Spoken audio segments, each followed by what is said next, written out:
So I didn't know what we would do. Thankfully, we were safe in our cars and we were headed to Texas.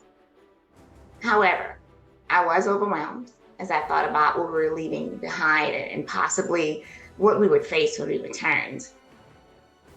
Uncertainty plagued my mind, worry consumed me, and I was experiencing fear at a level that I'd never encountered. Yet, that wasn't the worst of it. I never thought that I had to leave my, what would I call it, my beloved New Orleans.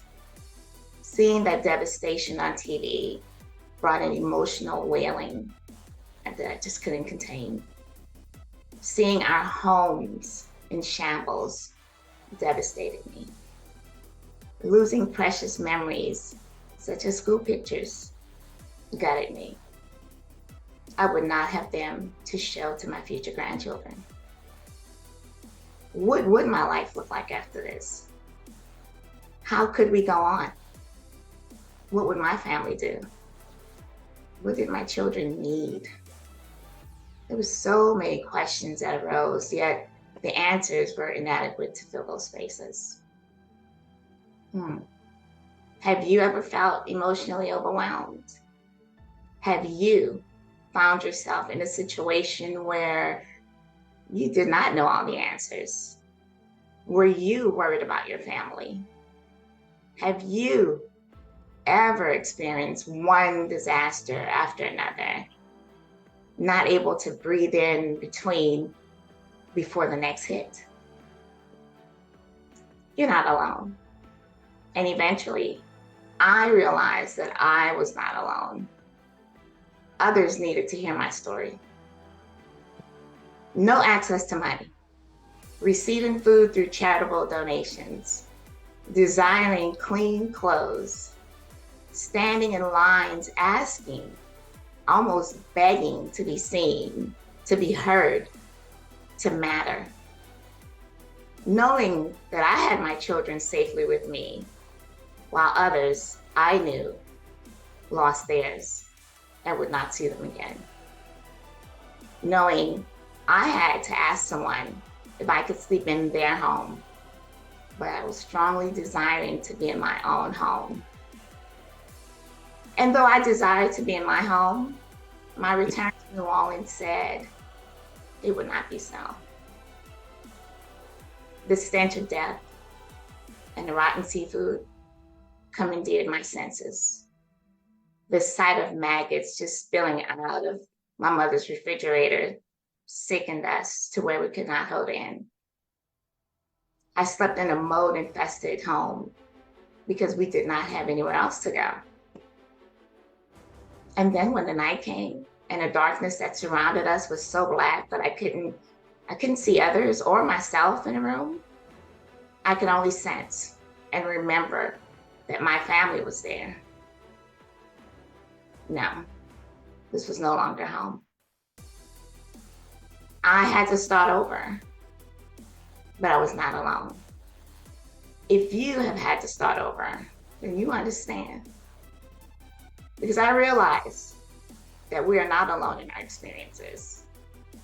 I know we can survive, hope, and overcome together.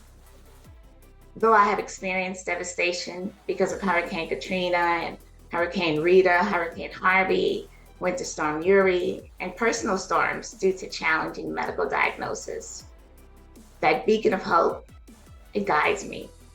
And that's the message that I want to share with you through my book. Storms will come. They will disrupt our lives. We will lose a lot, but new beginnings sit on the horizon. Just think about it. After you have lost, what have you gained? So I reflect on my parents and how they fought to bring us to the United States from Honduras for a better life, a better education. They succeeded. I reflect on how my parents worked hard to move from a 2-bedroom apartment with 6 people to a house.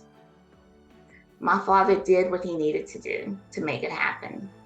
My father took over a grocery store and served our community. And we were right along for the ride, just growing and learning and overcoming. Hopeful beginnings. So if my parents could start from scratch, then certainly I could. So Hurricane Katrina took my stability, but it didn't take out my will to live and create better for my family. Hurricane Rita recapitulated Katrina for me, but it did not rule my mind or my ability to work 3 part-time jobs until I could find the right fit, where I was not judged because of the languages I spoke that didn't fit within my employer's purview of what someone who spoke those languages looked like. In Hurricane Harvey, I lost everything again, including my car. But it didn't take out my will to start over again or induce shame as I stood with the very people I needed to help. Winter Storm Uri cut me off from the world. It took out the power of my home as the snow and the ice beat upon the city. But did it take out my will to survive? No. I started a fire in the fireplace. I layered on clothes to stay warm. I used my cases of survival water because I had learned. I ate whatever fresh fruits and vegetables that I had available. I was determined to survive. Being diagnosed with leukemia, with lupus, MGUS, Sjogren's syndrome, hypoglycemia, anemia, arthritis, and other health challenges did not end me. Instead, it motivated me. It motivated me to push harder and harder. And the harder I pushed, the more it opened opportunities for me to complete what I wanted. So you see, this is why I wrote my book. People need to know. They need to know that they're not alone. They need to know that hope exists. If you are facing a storm, physically, mentally, emotionally, or spiritually, I have stood where you are. I have stood as someone who needed help. And I have stood as someone who has helped others in my capacity as a relief worker. And I'm not the only one. There's so many stories that exist. And maybe even you have a story of survival, overcoming, and triumph inside of you. So I challenge you to tell your story. Tell your story with hope, as I did in my book. Starting over, a second line of hope. Even more recently, I had to have back surgery.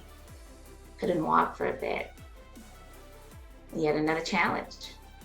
But here I am today with my book written. Share this book with others.